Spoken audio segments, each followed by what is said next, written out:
If you're eligible to vote in a Canadian election, then it's also your democratic right to be on the ballot as a candidate. There are only a few exceptions.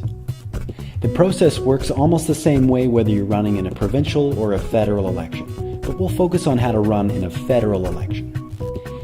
If you want to get elected, you'll need to know two things: how to get nominated as a candidate, and then how to run a campaign.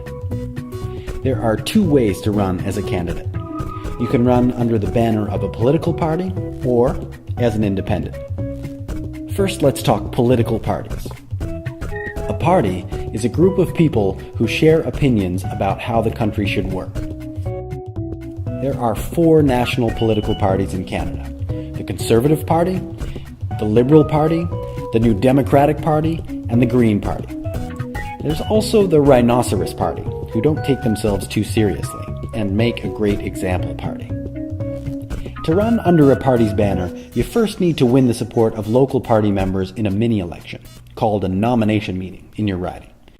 Before this happens, you can pitch yourself to party members and invite family and friends to join the party so they can vote for you on nomination night. Once you win the support of local party members, the national leader needs to sign your nomination papers. So, even though your local supporters might have your back, if the party leader doesn't like what you've got to say, it's back to the old day job for you. Whether you're an independent or aligned with a political party, the next step is the same.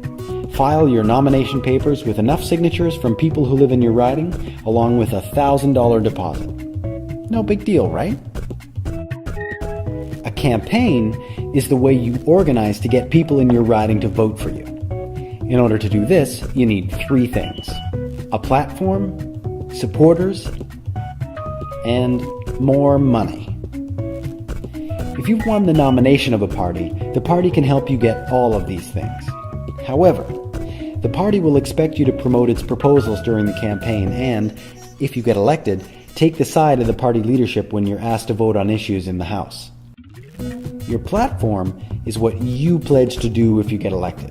It tells people where you stand on important issues like the environment, jobs, social welfare, or whether Justin Bieber's Canadian citizenship should be revoked.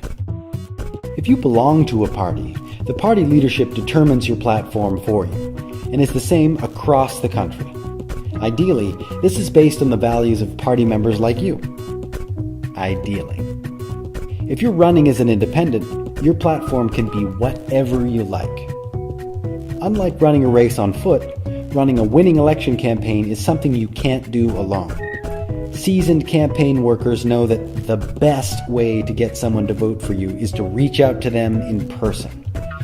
With over 100,000 voters in many of our ridings, you're going to need some help. Supporters can knock on doors on your behalf, run the campaign office, answer phones, put up signs, wave to cars, poke potential voters on Facebook, and feed you so you can keep shaking babies and kissing hands. Shaking hands and kissing babies. A good campaign worker will make sure you don't mix up those two things. Money comes in handy. In a federal election, you can spend over $100,000 in your riding to help you win. That's the same as the cash prize for the winner of Big Brother Canada, or more than double what the average Canadian earns in an entire year. Candidates spend money on things like renting an office, lawn signs, building websites, and paying for advertising. The money raised to pay for these things comes primarily from supporters. But wait, you ask, what's stopping the richest of the rich from throwing all their money behind the candidates they want to win? The law. In Canada, we have restrictive campaign finance laws limiting how much any one citizen can donate in an election, and this law stops the candidates themselves from buying their way to Parliament. Corporations and unions are banned from donating to parties or candidates. This limits the amount of influence these organizations and the wealthy can have upon who wins elections. And it means candidates and parties have one less reason to tailor their platforms to whomever waves the most money at them. In Canada, the government allocates some public funds to help with campaign finance by giving a tax credit to anyone who donates to any political party.